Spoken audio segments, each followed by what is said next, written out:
Justo salió, profe, por las dudas. Bueno, ahí se me escucha ahí, ¿no? Sí, profe, se escucha. Sí. Bueno. Bueno, chicos, hoy vamos a retomar la unidad 4. Si les parece, a ver, Héctor, ¿qué opinas vos?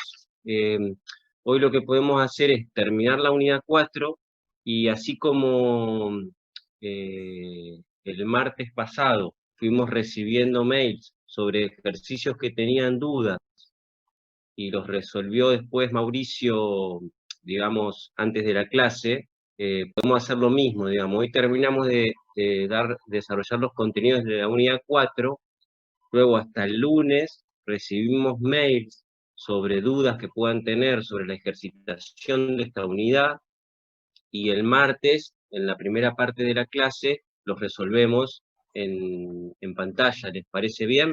Héctor, ¿te parece bien?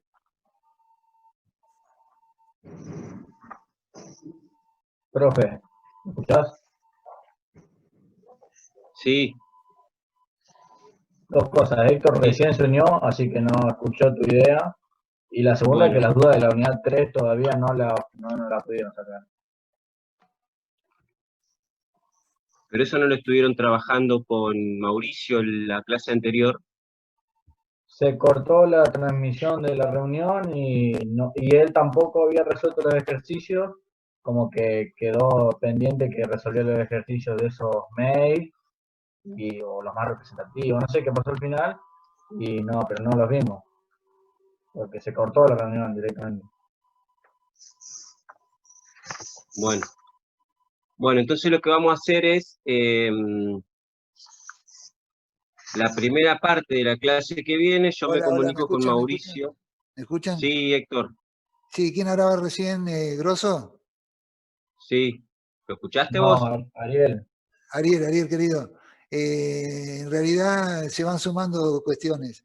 Mauricio respondió a una serie de preguntas del otro día y desarrolló una serie de ejercicios y aparecieron después algunas consultas sobre otros ejercicios que no habían sido desarrollados. O sea, continuamos ampliando la ola pandémica. Yo creo que hay respuestas parciales y estaría faltando alguna clase adicional para terminar de resolver las dudas. Mauricio está trabajando sobre los mails que mandaron ustedes después del día de la clase del martes y seguramente mañana pasado tendremos una respuesta que la vamos a colgar para todos. Pero me gustaría que tengamos otra instancia de... ¿Vos, Claudio, qué estabas proponiendo? No, yo le estaba proponiendo que de acá al martes envíen las dudas que tienen sobre los ejercicios de la guía 4, y entonces el martes resolvemos eso en la primera parte de la clase. Pero quizá lo que sea más adecuado es que el martes sigamos con la unidad 3. Con ejercicio de la unidad 3. Claro, y después en todo caso el jueves o el martes de la próxima semana arrancamos con los ejercicios de la guía 4. Me parece bien. Me parece bien, en principio, pautarlo para el jueves, si a vos te parece, Claudio. ¿Vos estás disponible el jueves? Sí. Bueno, media clase del jueves para resolver el ejercicio de la unidad 4. Dale, sí, yo lo que quería es poner a consideración de los chicos que el tema de la ejercitación es bastante dificultoso de desarrollarlo por fuera de la dinámica de pizarrón, del aula en el pizarrón. Si nosotros estaríamos en otras condiciones, los empezamos a hacer en el pizarrón, los desarrollamos en el pizarrón, le mostramos la lógica detrás de los ejercicios más allá del resultado final. Pero acá, como no hay pizarrón, es muy difícil mostrar el desarrollo del ejercicio en la pantalla.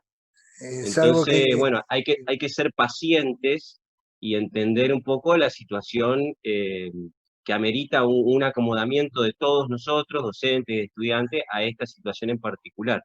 Algo que atempera eso, Claudio, es la posibilidad de que hagan la pregunta antes, como estamos trabajando ahora en las últimas 2 semanas. Sí. Y nos da tiempo para que hagamos algún desarrollo que no con pizarrón, pero sí con el Word o el Excel, Claro. y lo traigamos resuelto el ejercicio. El tema es Claro. que el pizarrón es insustituible. Y sí, sí, sí, sí, por eso. Bueno, Entonces podemos achicar un poco la brecha, pero no anularla. bien, bien, Entonces esto bueno, lo podemos reemplazar con mayor cantidad de clases.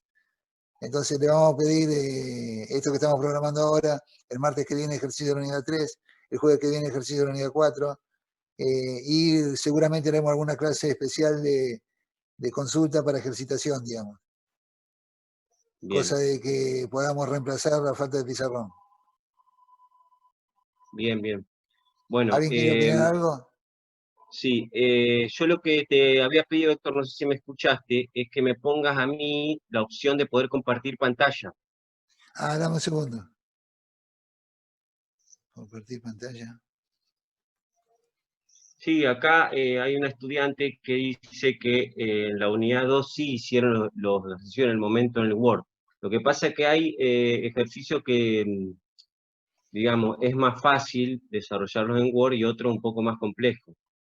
No porque no podamos, sino porque es difícil escribir en Word una fórmula matemática, por ejemplo. Claro. Trataremos de que quienes desarrollen los ejercicios, por lo menos aquellos que nos avisen con tiempo, lo podamos desarrollar previamente o ejercitar para desarrollarlos. Probá, Claudio, a ver si podés compartir pantalla. Ujú. Sí, ahí está, gracias, Héctor. De nada. Bueno, chicos, hoy lo que vamos a hacer es cerrar la unidad 4, económico,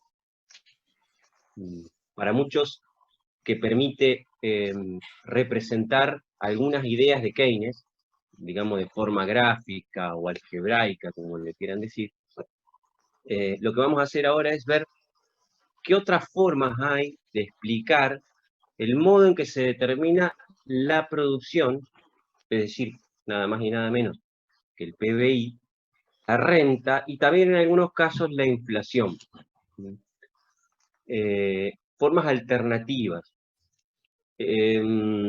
Fíjense que uno de los supuestos que nosotros habíamos dicho que tenía este modelo ISLM y que había salido ese supuesto en relación a una pregunta que había muy pertinente que había hecho uno de ustedes, que dijo, y profe, siempre que se practica una política fiscal, se puede incrementar la producción y el ingreso de equilibrio, siempre que se practica una política monetaria, eso puede repercutir en una variación en la producción y en el ingreso. Porque claro, uno acá, a uno cuando mira esto así, le queda la sensación de que con una política fiscal expansiva y con una política monetaria expansiva, se puede aumentar el ingreso y el producto infinitamente, que era un poco la pregunta a la que apuntaba el compañero. Y la respuesta que yo le di en ese momento es que un supuesto muy importante que hay en este modelo es que no incorpora los precios. Fíjense que ahí no hay precios, en ningún lado aparecen los precios, ni la inflación. Por lo tanto, cualquier variación en la demanda agregada va a repercutir en la producción, ¿sí? En mayor o en menor medida, dependiendo de la elasticidad de una u otra curva, siempre va a repercutir en la producción. Entonces, esa es una limitación dada por un supuesto que tiene el modelo. No es que el modelo esté mal, sino que como todo modelo es una representación simplificada de la realidad, y en esa simplificación, bueno, hay supuestos que uno va haciendo. Y dijimos que este es un modelo para pensar cierta lógica que hay en la dinámica macroeconómica de corto plazo, sin tener en cuenta las variaciones en los precios.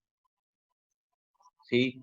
Esto es importante porque ahora, por ejemplo, cuando empecemos a ver el monetarismo, que es lo que vamos a ver ahora inmediatamente, eso ya no existe la idea de precios, eh, digamos, constantes o dados. Bueno, hasta acá lo que teníamos una forma, digamos, keynesiana de interpretar esto, que lo va a diferenciar de lo que vamos a ver ahora, que es el monetarismo, es que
hablando un poco de la curva de Laffer, me parece.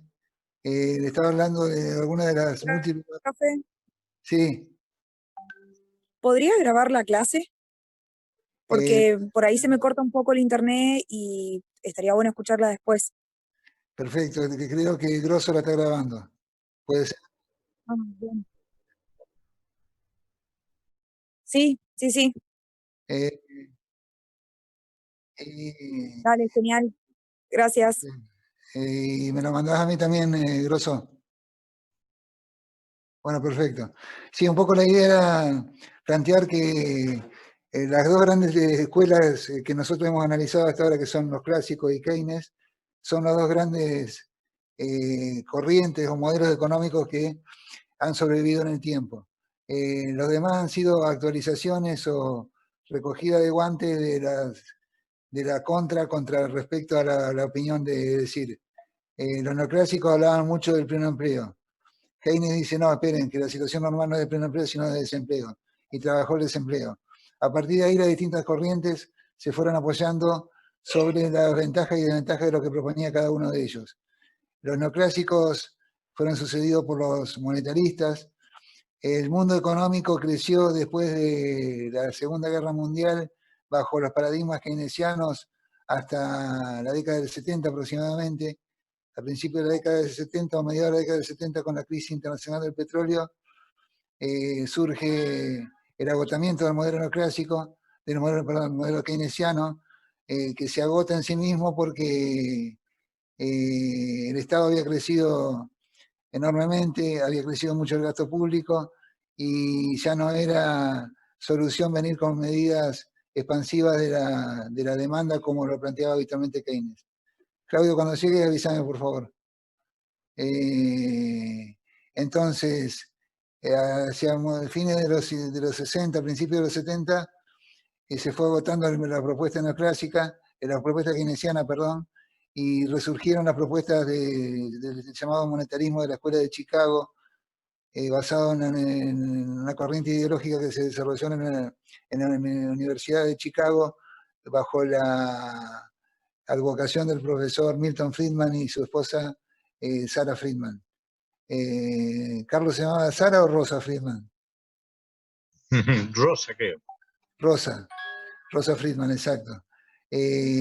Ambos profesores muy liberales, muy de la corriente neoclásica. Hola, Claudio, ¿estás?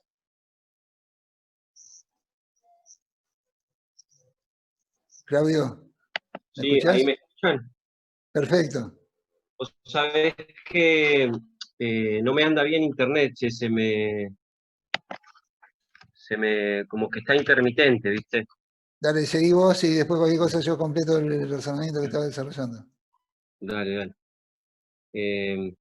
Bueno, lo que estaba mostrando en pantalla mientras lo voy buscando otra vez, era lo que se llama la curva de Philip, que relaciona la tasa de desempleo con la inflación en algún punto. Es así. Y lo que dice es que, digamos, cuando el desempleo es bajo, los trabajadores tienden a estar más organizados, no hay presión de los trabajadores desempleados, y por tanto los salarios tienden a, digamos, aumentar.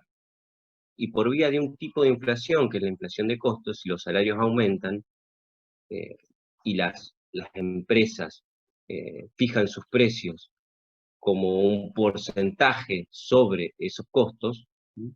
Entonces va a producir inflación. Es decir, la inflación va a ser la consecuencia de situaciones coyunturales donde la tasa de desempleo es muy baja. Y por el contrario, espérenme un cachito que estoy tratando de recuperar el slide.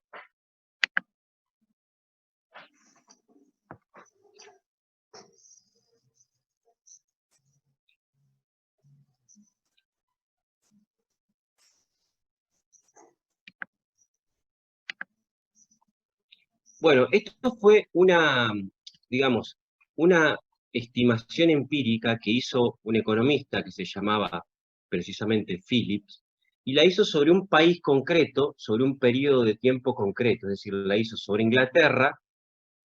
Él creo que escribió esto en los años 40, y esa digamos, verificación empírica, esa correlación, la estableció para los 60, 70 años anteriores a los que él escribió este artículo. Ahora,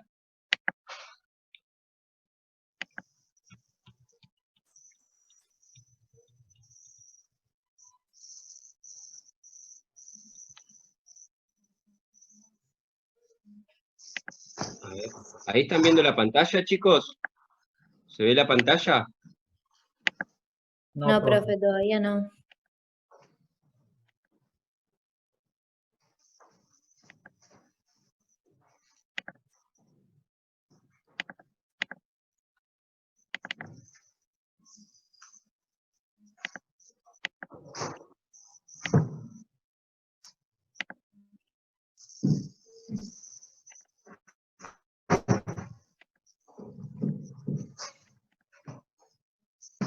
Bueno, ahí sí, ¿no? El empleo es bajo, entonces hay una tendencia al aumento en los salarios tienden a aumentar, y los precios también. Sería esta parte de la curva acá que estoy mostrando con el cursor. Y cuando el desempleo es alto, los salarios tienden a estancarse, a estar bajos, la tasa de variación salarial es baja y por tanto la inflación va a ser baja. Esta es precisamente la observación empírica que hizo Phillips, 1861-1913. Esta relación se cumplió hasta los 70, es decir, en los 70 ustedes acá también ven la misma estimación para toda la década del 60 al 69, y también se cumple lo mismo, es decir, los años en que la tasa de desempleo es alta, la tasa de inflación es baja, y los años en que la tasa de desempleo es baja, la tasa de inflación es alta. A partir de los 70 esto ya se torna, digamos, una especie de nube de puntos, como ven ahí. Es decir, hay años en el que la tasa de desempleo es baja y la inflación es baja, y años en que la tasa de desempleo es alta y la inflación es baja, y una serie de combinaciones que no tienen ningún patrón. Y aparece un fenómeno, digamos, curioso hasta ese momento, que son los fenómenos de estanflación, que son estos puntos que ven acá.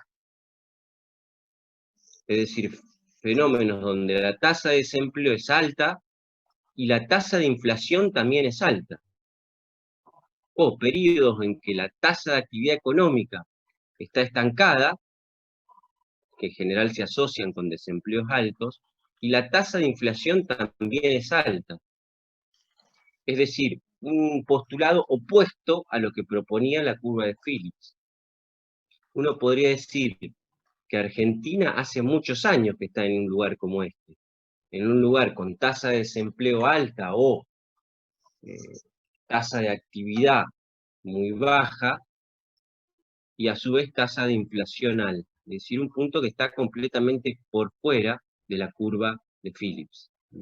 Con lo cual, es una relación empírica, una correlación entre variables que guarda cierta lógica atrás, que se cumplió hasta los 70, pero a partir de los 70 ya deja de tener un correlato con lo que realmente pasa en la economía. Ya después vamos a ver por qué pasa esto. Y bueno, vamos a empezar con lo que sería el enfoque monetarista o el monetarismo. Concretamente vamos a avanzar sobre cómo para la escuela monetarista se determina los precios y la producción. Yo ahí puse una cita de Friedman, que es como una especie de gran pope del monetarismo, que representa bastante bien las ideas, o la idea más importante del monetarismo, ¿no? Dice: la inflación es siempre y en todo lugar un fenómeno monetario. en el sentido de que solo es y puede ser producida por un aumento más rápido en la cantidad de dinero que de la producción.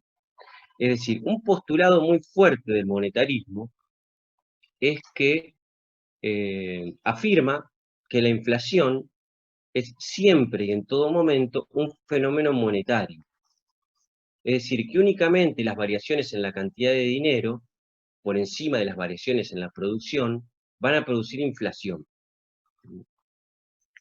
Y esto tiene una serie de consecuencias importantes, además de la consecuencia sobre la inflación, que es el planteo, si se quiere, más radical del monetarismo, es que la producción va a estar determinada, la demanda y el gasto agregado, y por tanto la producción nominal, van a estar determinadas únicamente por la cantidad de dinero. Fíjense que este postulado, ya lo vamos a ver un poquito mejor, a diferencia de lo que veíamos anteriormente, donde decíamos la demanda agregada y el nivel de gasto está determinado por todos los componentes de la demanda y la cantidad de dinero, el monetarismo lo va a reducir mucho. Es decir, el gasto va a estar determinado en el mediano y largo plazo únicamente por la cantidad de dinero. Se abren una serie de interrogantes a partir de estos dos planteos, digamos, si se quiere hasta ahora en pañales. Uno es quién gestiona la cantidad de dinero, es decir, el stock de dinero. ¿Es realmente el Banco Central el que determina la cantidad de dinero y, por tanto, una variable fundamental de la economía? Es decir, ¿es exógeno el dinero a la dinámica económica? ¿Lo determina la autoridad monetaria? Este es un planteo que el monetarismo responde afirmativamente. Pero que muchos dicen que no. ¿No? Hay toda una escuela de la teoría del dinero endógeno, que se llama, que plantea que no, que en realidad los bancos centrales, las autoridades monetarias, tienen poca capacidad real para gestionar la cantidad de dinero, que van detrás de las necesidades coyunturales. Es decir, que hay una dinámica económica que en su desenvolvimiento va generando necesidades de dinero y el Banco Central no puede incumplir con esas necesidades. Por lo tanto, lo que a primera vista es exógeno, termina no siendo exógeno en realidad. Ahora vamos a ver qué consecuencias tiene. Otro punto importante que comentaba antes, ¿qué importancia tiene la política monetaria en el empleo, en la producción y en la inflación, es decir, en las variables reales de la economía? Para algunas escuelas va a ser una importancia determinante y para otras no tanto. Otro punto que vamos a derivar de acá es si el Banco Central, la autoridad monetaria, debe seguir una regla fija o discrecional para las variaciones en la cantidad de dinero. Es decir, cuando decimos regla fija, que es la que propone precisamente el monetarismo, es los bancos centrales tienen que establecer, digamos, predeterminar una tasa de variación en la cantidad de dinero y aferrarse a esa. Por ejemplo, la cantidad de dinero tiene que variar un 2, un 3, un 4, un 5% todos los años, ¿no? Y ese sería el objetivo, cumplir esa regla fija. Digamos, esto se resumiría así a grandes rasgos. Ahora les voy a mostrar una nota que salió hace un par de días que plantea muy bien el tema. Algunos dicen, la ortodoxia económica establece, refiriéndose al monetarismo extremo, que el Banco Central debe seguir una regla fija. Y la heterodoxia dice que no, que debe ser discrecional, es decir, que el Banco Central, enfrentándose a coyunturas diferentes, debe practicar políticas monetarias diferentes. Hay coyunturas que requieren que la cantidad de dinero aumente, coyunturas que requieren que la cantidad de dinero quede igual o incluso que se reduzca. Hoy, por ejemplo, en el mundo y en Argentina tenemos una coyuntura muy específica, que es la pandemia, que produjo grandes variaciones en diferentes variables macroeconómicas. Bueno, son diferentes posiciones, ya la vamos a ir viendo. Y para entender, o el punto de partida, si se quiere, para introducirnos en el enfoque monetarista, es la teoría cuantitativa del dinero, que ustedes ya la han visto, ya la han trabajado creo que en la unidad 1, pero igualmente en la introducción a la economía ya la ven bastante bien. Es una equivalencia que plantea M, cantidad de dinero, por velocidad de circulación, es igual a precio por producción, o a veces se pone precio.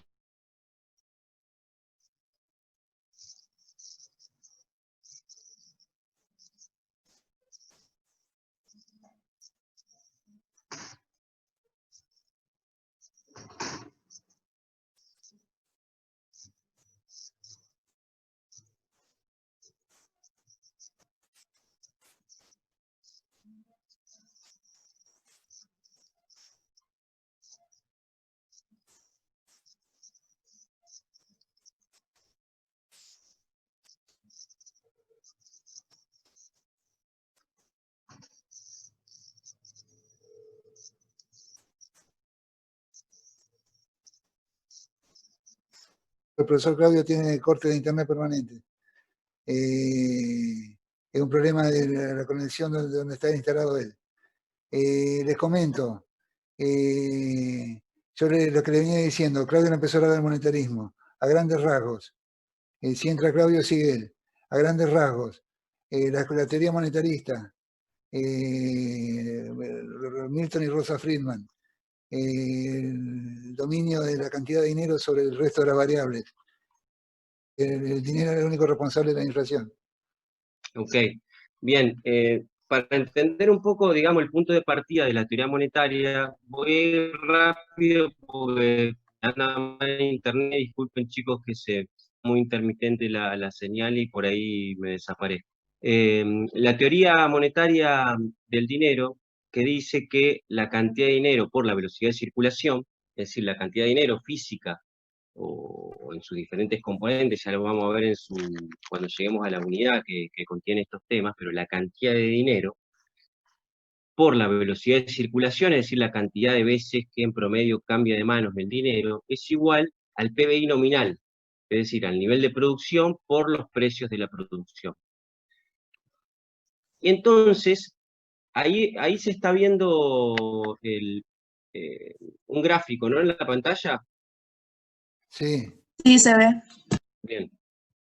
Entonces lo que en principio se plantea es que la velocidad de circulación es constante, que la economía tiende a estar en la plena cuposidad de factores de la producción, es decir, que la B corta y la Q, la producción, son constantes o estables, y por tanto las variaciones en la cantidad de dinero van a afectar los precios, ¿sí? Ahora, esto que se le atribuye al monetarismo, y ustedes mismos lo van a ver cuando lean la bibliografía de Samuelson que tienen respecto del tema, no es algo propiamente del monetarismo, estos supuestos. Me refiero sobre todo a la velocidad constante de circulación del dinero. Lo mismo que el supuesto de que siempre las economías están cercanas al pleno empleo, porque uno no podría decir, digamos, sería realmente completamente desopilante pensar que cualquier economista le va a decir a uno que la Argentina está, o una enorme cantidad de países, están cercanos al pleno empleo, pues la realidad indica que no están cercanos al pleno empleo. Entonces, ni Friedman, ni nadie que esté, digamos, en su sano juicio, le va a decir a uno que Argentina está en el pleno empleo. Lo mismo que la velocidad constante de circulación, que son los dos supuestos que en general se le atribuyen casi dogmáticamente al monetarismo, no los postuló el monetarismo. la velocidad constante de circulación es un supuesto que hizo Fisher, que fue quien, digamos, le dio forma, si se quiere, más formal a la teoría cuantitativa del dinero, pero no existe ese supuesto. Sí que tiende a ser estable, pero puede variar y significativamente en el tiempo. Por ejemplo, nadie puede desconocer que en la pandemia la velocidad de circulación del dinero se modificó drásticamente, porque los hábitos de consumo se modificaron drásticamente. Ni un monetarista ni nadie. Esto lo digo, bueno, porque hay que tenerlo en cuenta, muy en cuenta, porque a veces se tiende a, digamos, hacer afirmaciones sobre una escuela, en este caso el monetarismo, y en realidad esas afirmaciones no son propias o no son del todo precisas, ¿sí? Si ustedes van al diario Página 12, que es el que yo tengo acá en la pantalla, hace no muchos días, a ver, bueno, sí, hace 9 días, salió precisamente una nota, ahí tienen, por qué aumentó la emisión, por qué el aumento en la emisión monetaria redujo la inflación. Es decir, este artículo lo escribió un economista que se llama Álvarez Agís, que se ubica, digamos, del otro lado del monetarismo, o, digamos, él dice ubicarse del otro lado del monetarismo, y entonces pone un título provocativo, ¿sí? En el sentido que dice, el aumento en la emisión monetaria, digamos, en esta primera parte del año, la emisión monetaria aumentó muchísimo, hubo un 42% de aumento en la base monetaria en los primeros 4 meses del año, muchísimo. Es decir, que si uno hace la proyección, en tan solo un año, más que se duplicaría la cantidad de dinero. Por lo tanto, según lo que Álvarez Agís dice que dice el monetarismo, los precios también deberían aumentar significativamente. Sin embargo, no pasó eso, sobre todo el último mes. Hubo una inflación de algo más del 1%, 1,5%. Y entonces dice, bueno, esto está contradiciendo la teoría monetarista. Entonces pone unos gráficos acá, dice, esta es la evolución de la cantidad de dinero, dice Álvarez, ¿no? En el último año del macrismo, fíjense, de diciembre del 2008 a diciembre del 2019, ¿sí? La cantidad de dinero estuvo casi estable.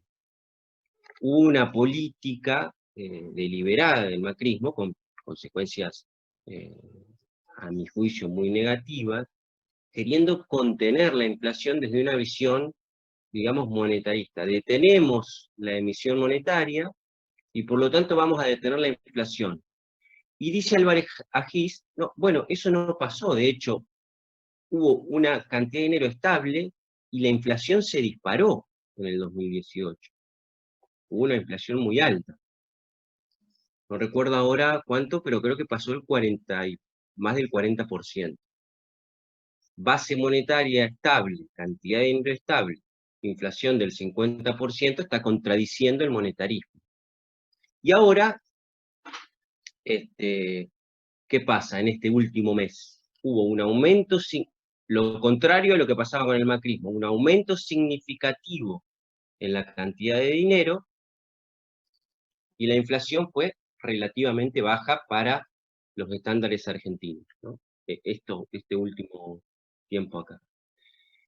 Y entonces Álvarez aquí lo que dice es, esto refuta el monetarismo, porque para el monetarismo la velocidad de circulación del dinero es constante. Y por tanto, bueno, la evidencia en Argentina nos está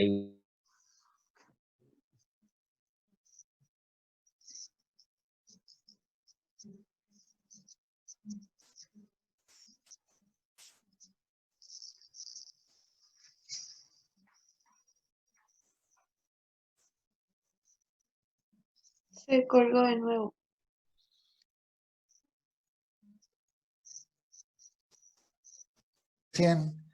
Durante el año 2018, 2019, perdón, la cantidad de dinero se mantuvo constante y la inflación fue de alrededor de un 50% de brusca inestabilidad. Digo, no se estaría cumpliendo porque estamos hablando de periodos muy cortos y muchas veces los periodos cortos no son útiles para analizar situaciones, para deducir situaciones estables y que se mantengan en el tiempo.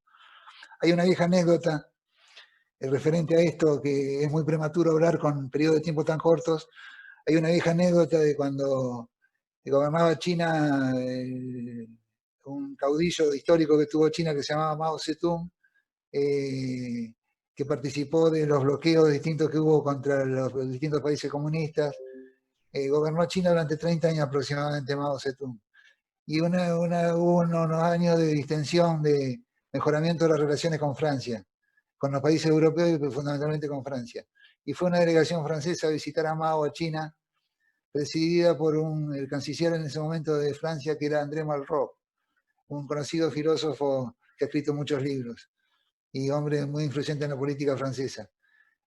André Malraux, en una reunión con Mao, le pregunta así muy respetuosamente a Mao qué opinaba de la Revolución Francesa. La pregunta fue hecha en 1986 y la Revolución Francesa fue en 1789. O sea, le preguntó 200 años después por la Revolución Francesa y qué efecto había ocasionado en el mundo de las ideas en todo ese tiempo. Mao Zedong se quedó reflexionando y después de un rato de silencio le contestó: la Revolución Francesa, es muy prematuro hablar todavía. Entonces, como diciendo, ha pasado muy poco tiempo para poder opinar. Yo creo que opinar sobre qué es lo que pasó con la inflación en Argentina el mes pasado no es útil para sacar conclusiones.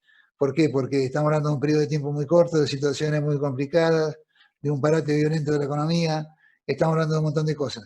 En principio, si respetamos las reglas de juego estrictas, no se estaría cumpliendo los supuestos de que un aumento en la cantidad de dinero provoca un aumento en la cantidad en el precio de los bienes. Pero yo creo que no se cumplen desde antes, no solo por la velocidad de circulación.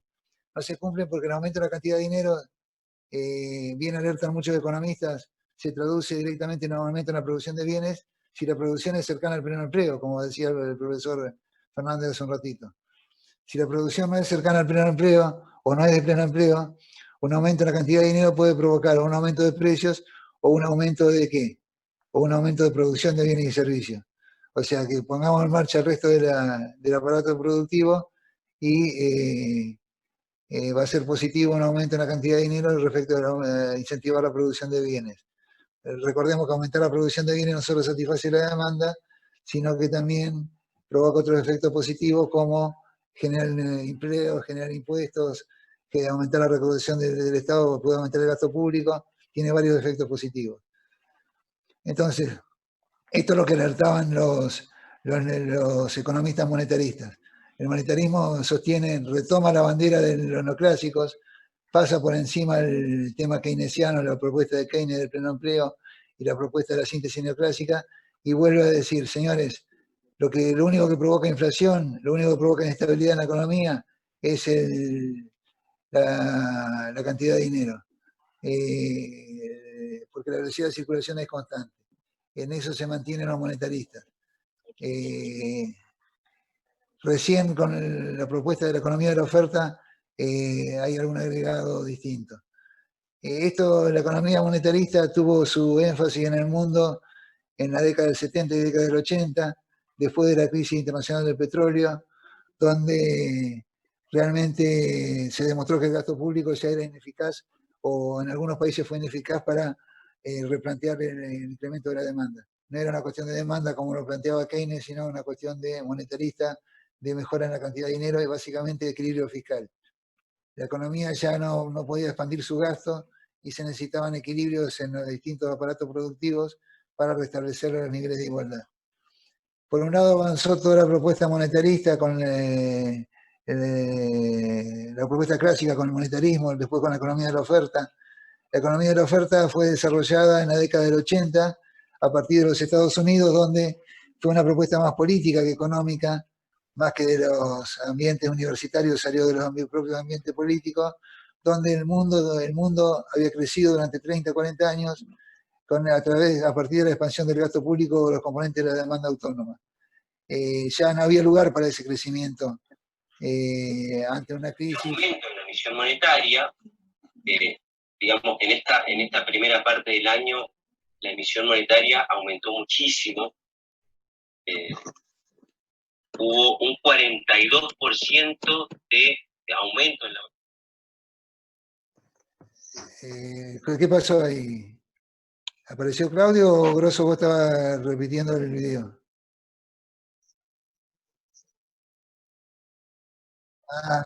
Bueno, perfecto. Seguimos. Entonces, la economía monetaria fue dando paso a la economía del lado de la oferta, la supply side economics, que tenía que ver con la llegada de Reagan al poder en los Estados Unidos en la década del 80 y un intento de equilibrio fiscal a partir de recortar los déficits importantes que tenía el gasto público en los Estados Unidos. Esta propuesta económica no tuvo concreción en la práctica. ¿Por qué? Porque más allá de las declamaciones, de los discursos, de la propuesta de congelar el gasto público, Estados Unidos, a partir de los déficits gemelos y la relación económica con el resto del mundo, vive generando expansión en la producción de dólares. Tenemos una cuestión acá problemática. Estados Unidos es el único país que produce su propia moneda y que es la misma moneda con la que se comercia en el resto del mundo. Entonces, nosotros para ir a comprar a Europa necesitamos dólares o euros. Para ir a comprar a Estados Unidos necesitamos dólares. Para ir a comprar a Oriente necesitamos o yens o yuanes o dólares. Estados Unidos necesita, para hacer todo eso, necesita dólares y lo fabrica. Si nosotros tuviéramos nuestra propia fábrica de dólares, podríamos resolver más rápido algunos de nuestros problemas. Como no lo tenemos, gracias a Dios para el dólar, la situación se complica y si necesitamos dólares lo tenemos que conseguir. Estados Unidos financiaba su déficit con el resto del mundo emitiendo dólares y prestándole a los países para que le compren. Entonces, nunca se llegó a concretar la política de la economía del lado de la oferta en una propuesta concreta que avanzara rápidamente sobre el resto del mundo. ¿Por qué? Porque cuando Estados Unidos restringía la cantidad de dólares que volcaba, aumentaba la tasa de interés en dólares. Y el aumento de la tasa de interés en dólares producía recesión en el mercado norteamericano, con lo que inmediatamente se producía una nueva política monetaria expansiva de parte de la producción de dólares. Hoy todavía todo lo que se escribe sobre economía de la oferta, monetarismo, tiene que ver con la vieja propuesta clásica. Por otro lado, siguió avanzando la propuesta keynesiana, donde los keynesianos empezaron a analizar más firmemente y poner ejemplo de aquellos componentes que influyen sobre la velocidad de circulación. Ellos decían, sí, la cantidad de dinero tiene que ver, pero también tiene que ver la velocidad de circulación. Y la velocidad de circulación es altamente inestable. Entonces ahí es donde se producían algunos cuellos de botella o cortocircuitos en la producción, en el aparato de producción, y producían o recesión o inflación. La economía de la oferta y un intento de síntesis, permanentemente también hubo economistas que proponían en el transcurso del tiempo unificar las distintas propuestas. Y así como en algún momento aparece la teoría de las expectativas racionales. ¿Qué sostiene la teoría de las expectativas racionales, que fue de la década del 80 aproximadamente? Sostiene que los agentes económicos descuentan lo que va a hacer el mercado. Es decir, cuando el gobierno toma la decisión de devaluar, los agentes económicos ya lo sabían de antes, que una de las alternativas más firmes era devaluar, y habían tomado decisiones o habían tomado precauciones para ello. Si la economía tiende a la devaluación, ¿yo qué hago? Si soy exportador, trato de liquidar anticipadamente o demorar la liquidación, de demorar la liquidación de exportaciones para liquidar a un valor más alto, o trato de anticipar la compra de las importaciones para comprar a un precio más bajo del que va a estar mañana. Tomo decisiones de forma anticipada. Entonces, el gobierno, si quiere tomar decisiones y sorprender a los mercados, tiene que hacerlo en forma intempestiva y sin mucho consenso o discusión previa, porque eso hace que los agentes económicos tomen sus previsiones, sus precauciones y anticipen las decisiones. Entonces, cuando tomamos una decisión de valorar la moneda, ya los exportadores habían retenido las exportaciones previamente, y los importadores habían anticipado sus compras del resto del mundo. Lo mismo lo que necesitaban girar capitales, lo mismo lo que necesitaban pagar intereses de deuda, lo mismo que todo lo demás. La teoría de la perspectiva racional un poco trata de eso, sobre la necesidad de que la política económica sea lo más drástica e imprevisible posible en cuanto a la aplicación de los momentos para la toma de decisiones. Acá tuvimos en Argentina varias alternativas, es decir, por ejemplo, en el 2002, cuando la Argentina estaba en el 1-1, y había que salir del 1-1 porque no teníamos reserva para sostener esa política cambiaria. Todo el mundo sabía que la Argentina iba a salir en algún momento del 1-1. El tema era cuándo, en qué momento le decidió tomar esa decisión. Y a partir de ahí todas las especulaciones aludían al timing. Era más importante el momento que se tomaba la decisión que la decisión en sí misma. Cuando se tomó la decisión, ya no produjo los efectos deseados. ¿Por qué? Porque todos se habían cubierto para tal situación. Bueno, con esto creo que redondeamos un poco el panorama de lo que queríamos desarrollar. Claudio tiene alguna cosa más. Yo les propongo que mañana le vamos a comunicar alguna clase adicional para el día de mañana para redondear algunos aspectos de esta unidad, de la propuesta de distintos modelos económicos posteriores a los neoclásicos y a Keynes. Antes de hacer los ejercicios necesitamos redondear algunos conceptos más, así que mañana le estaremos avisando si le vamos a colgar un video o si vamos a hacer una clase adicional antes del día martes. ¿Alguna pregunta sobre los temas que vimos? Carlos, me estaba faltando algo. Me estaba faltando el efecto de desplazamiento, creo que no hemos hablado. Sí, pero yo creo que con lo que has dicho me parece que es bastante ilustrativo, creo que les ayuda bastante para entender los fenómenos. O sea, así que creo que está. Yo agregaría, si me permitís, 2 o 3 cosas sobre sobre el caso argentino. ¿Tengo 2 minutos? Sí, adelante, estamos con tiempo. Claro, porque aquí hay una pregunta que dice: lo que provoca la baja inflación sería la baja de la circulación del dinero actual. Esa es una pregunta. Y otra que la hace Agustín Grosso, y otra que es Toti Charadía, que dice: profe, ¿qué produjo tanta emisión de dinero al final? En verdad,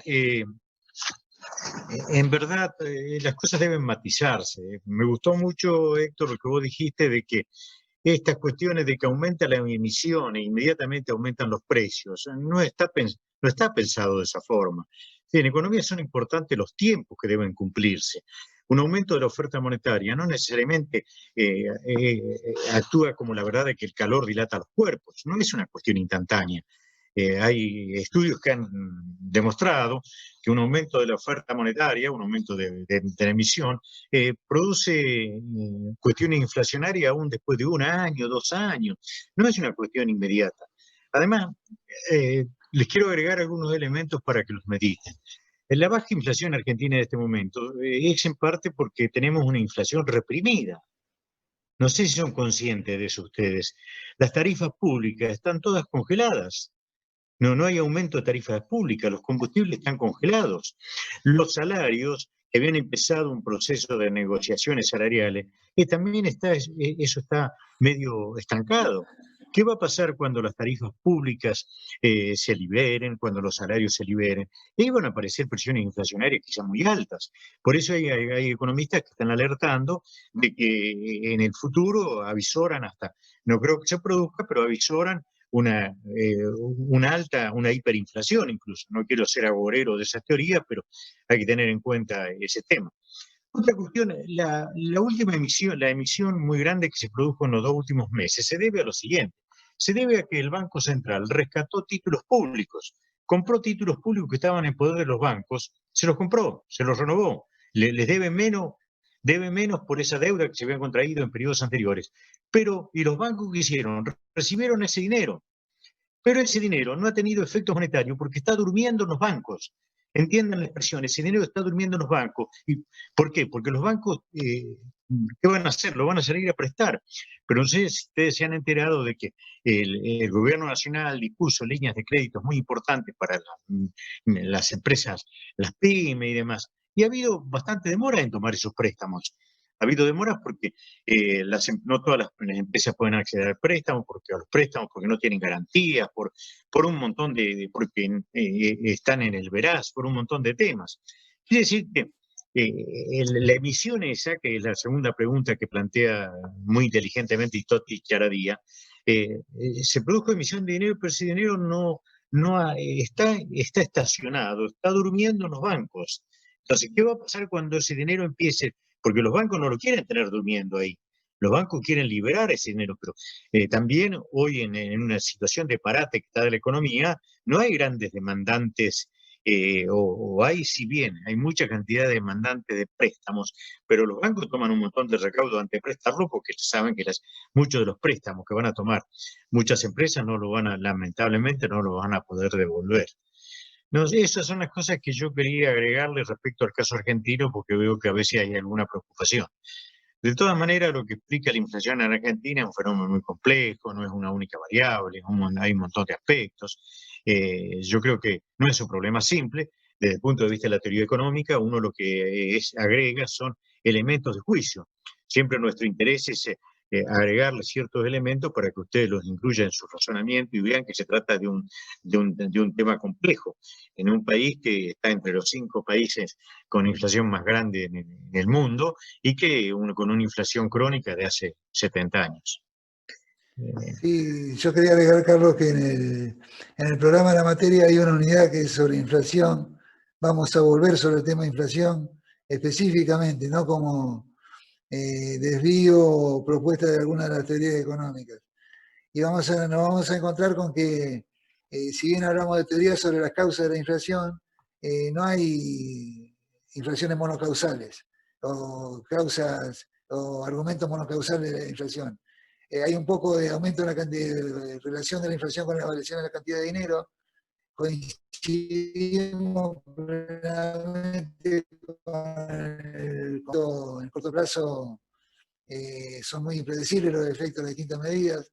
Aparte hay medidas a favor y en contra de distintas cosas que se toman simultáneamente.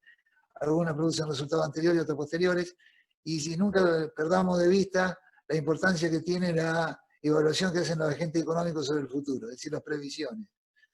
Las previsiones son muy importantes y ante la misma medida, con previsiones optimistas, con expectativas optimistas, se puede obtener un resultado y con expectativas pesimistas se puede obtener otro.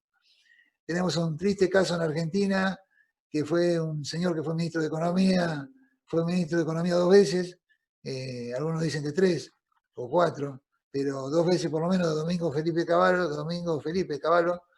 que durante el gobierno de Menem tomó una serie de medidas que fueron muy exitosas en términos económicos. En el gobierno de la Alianza, en el gobierno del año 89 al 91, del año 98 a 2000, 2001, volvió a tomar las mismas medidas y los resultados fueron completamente distintos. Ahí quedó claro que lo que se trataba de una cuestión de conveniencia política, de decisiones políticas, de marco de poder en el que se desenvolvían los dos gobiernos.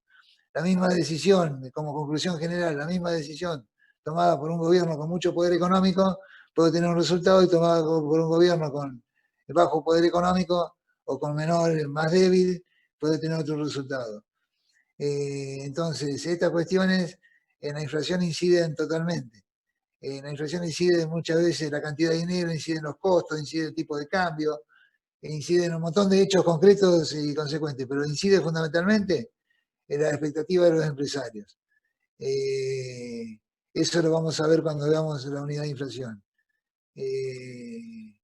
Yo tampoco tenía más nada para agregar. ¿Alguien tiene algo para preguntar de los chicos que tenían las dudas que contestó Carlitos? ¿Alguien tiene alguna otra cuestión que preguntar o que presentar o una conclusión que derivar de eso?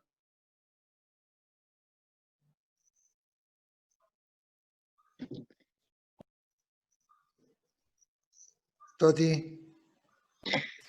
No, por ahí a mí me quedó solo la duda si la noticia esa era, o sea, no te digo si era verdad o no, porque me pareció tan rara cuando la vi, justamente esa noticia, que me quedé pensando, porque a mí no me daban los cálculos, porque si aumenta la emisión y tenés menos circulación, no podía ser, pero bueno, no sé. Toti, una reflexión general. La verdad y la mentira son dos caras de la misma situación, ¿eh? Depende de las convicciones que tenga cada uno, de la ideología o los pensamientos que cada uno tiene respecto a una situación. Hay alguien que puede decir, descalificar algo porque no le conviene, porque tiene otros preconceptos o puntos de partida, y hay alguien que en base a las mismas situaciones, pero con distintos preconceptos o ideología, valida totalmente la decisión. Entonces, la conclusión la sacás vos. La economía es la ciencia social que analiza la relación entre las personas, entre los seres humanos, entre sí y con sus pares. Entonces, y los seres humanos somos impredecibles y nos relacionamos siempre de la misma forma. Entonces, sí, es una... Se la dejaron picando, digamos, a Álvarez Agis con esta... No, yo porque pensaba en eso de la teoría cuantitativa del dinero nomás. La verdad que yo vengo de un colegio técnico y nunca vi economía y empecé a dar economía ahora con la facultad y solo pensé en eso, en la teoría cuantitativa del dinero cuando leí esa nota y era como que no me cerraba, solo eso. No es que Toti, digo, vos pensabas que la vida era algo tranquilo que se resolvía con deducciones lógicas. claro, todo matemático, pero Claro, no. y viniste acá y te enloquecimos. No te vuelvas, Claro. no te vayas, hacé tu aporte acá. Sí, yo creo que es muy importante la decisión, el marco de análisis que cada uno tiene respecto al tema. Este artículo se la dejó picando Álvarez Agillo, decía, si él se oponía a la teoría cuantitativa, vio estos datos y dijo, acá con esto me hago la panzada. En el sentido de que encontraba una contradicción a una corriente teórica que hace 200 años o sí, Y usted, cuando 1880. vio, y usted, profesor, cuando vio la nota, ¿usted qué punto de vista tiene sobre eso? Yo tengo el punto de vista de lo que fui manifestando en la exposición. Es muy prematuro hablar en base estrictamente a lo que ocurrió durante el primer mes.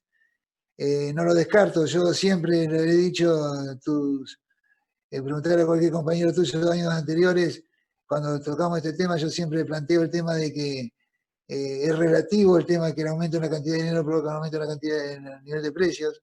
Es aceptado por todos, pero es relativo porque hay que ver qué pasa con el volumen de producción. Si la producción está en pleno empleo, sí, es totalmente acertado la posición de que un aumento en la cantidad de dinero provoca un aumento de precios. Ahora bien, si no estamos en pleno empleo, y ahí se puede discutir.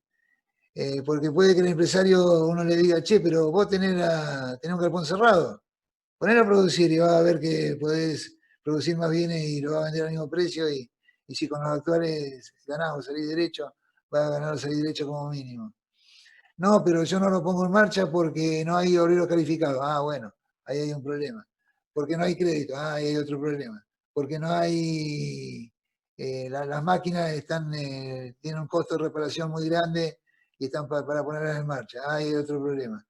Entonces, yo creo que cada situación debe analizarse. La inflación no es la consecuencia de una sola decisión de un solo agente y de un solo problema. La inflación es una mezcla de cosas. En cada 1% que aumenta la inflación, hay un porcentaje de aumento de la cantidad de dinero, una partecita, especialmente será ligado al gasto del Estado que aumenta más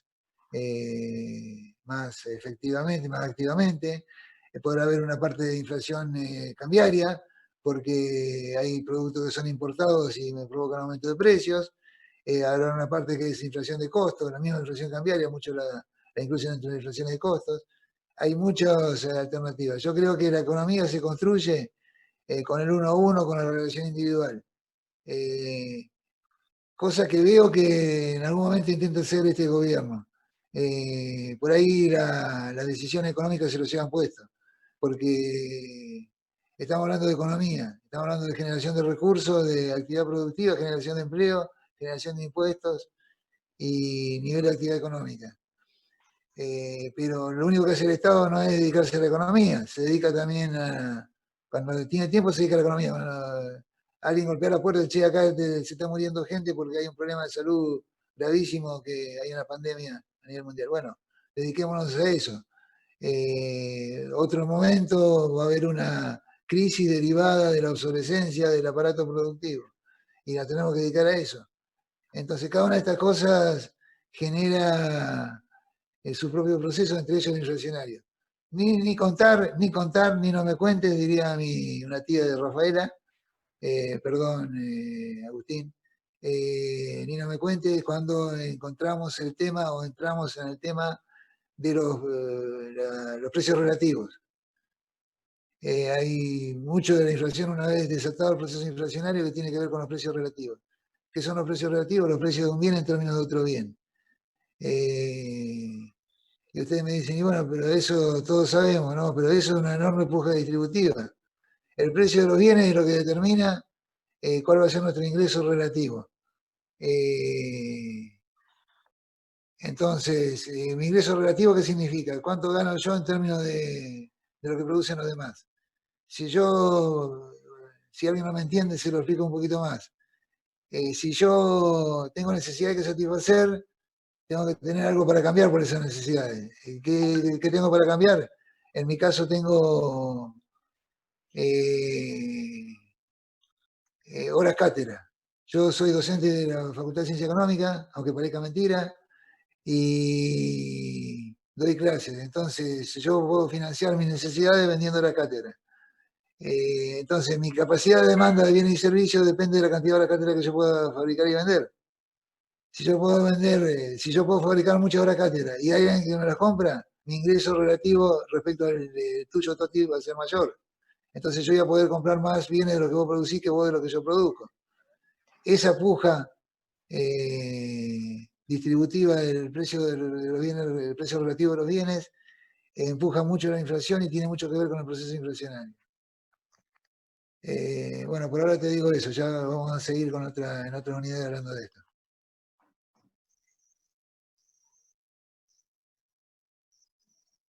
¿Alguien más quiere preguntar algo? Vos, Toti, si querés preguntar algo más, también está habilitado, ¿no? No, todo bien, todo bien. Por ahora nada más. Gracias. A ver, vamos a repasar un poquito. ¿Quién está acá?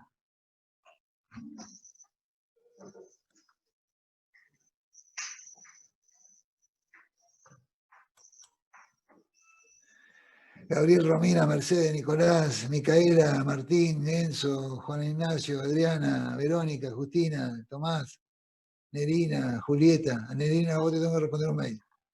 Mauro, Celeste, Lucas, Eric, Joselina, Florencia, Virginia, Gabriel, Martín, Alejandro.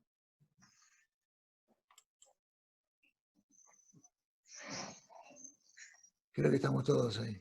Estamos 2 sobre 2. Profesor Beltrán, Lara. Mañana tienen respuesta o citación para conversar las personas que plantearon alguna duda respecto a los parciales. Van a recibir un mail mañana durante la mañana para conversar en alguna hora de la tarde. Lo vamos a hacer por esta vía. Ah, bueno, muchas gracias. O sea que nos juntaríamos nosotros con ustedes por Zoom para hablar esto.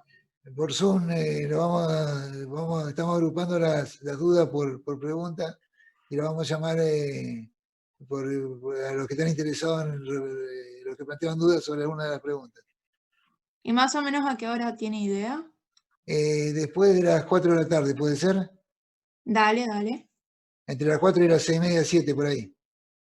Dale, dale. ¿Y usted nos manda un mail? Yo le mando un mail a cada uno de los que nos mandó un mail con dudas, digamos. Bueno, dale. Gracias. Gracias, Lara.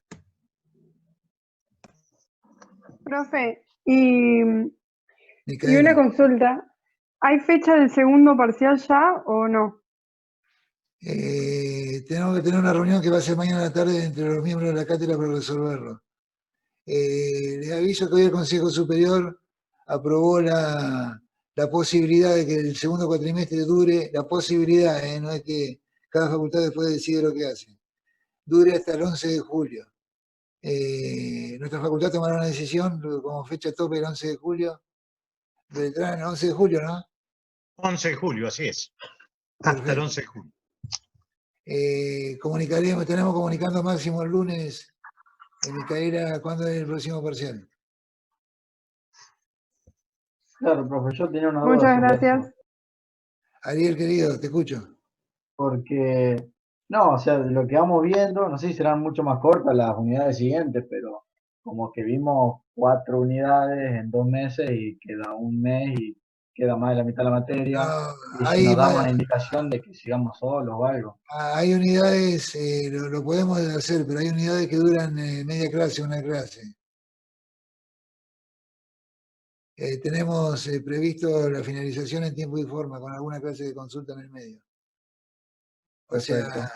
algunos de los ejercicios de esta unidad que estamos viendo ahora y la próxima, lo veremos en clase de consulta. Pero el resto de la materia será dictada en los plazos correspondientes.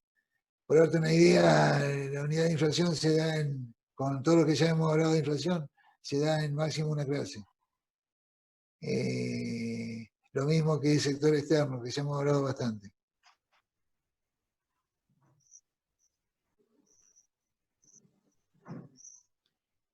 ¿Alguna que tiene alguna otra pregunta? Si no, mañana estamos comunicando novedades.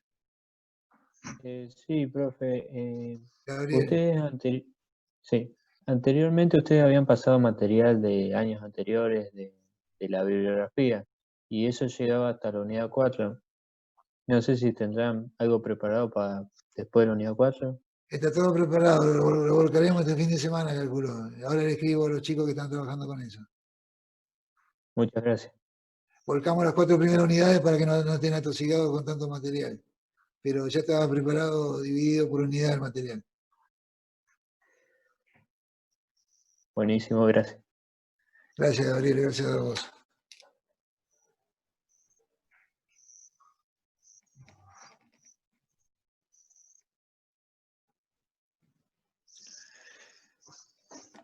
Chicos, si no quedan más dudas, vamos a descansar, vamos a cenar, vamos a, no digo a Estudiar. salir, no, a estudiar, eso sería la ideal. No digo a salir porque no corresponde, pero es jueves y demasiado temprano. Chicos, nos hablamos, nos vemos. Hasta luego.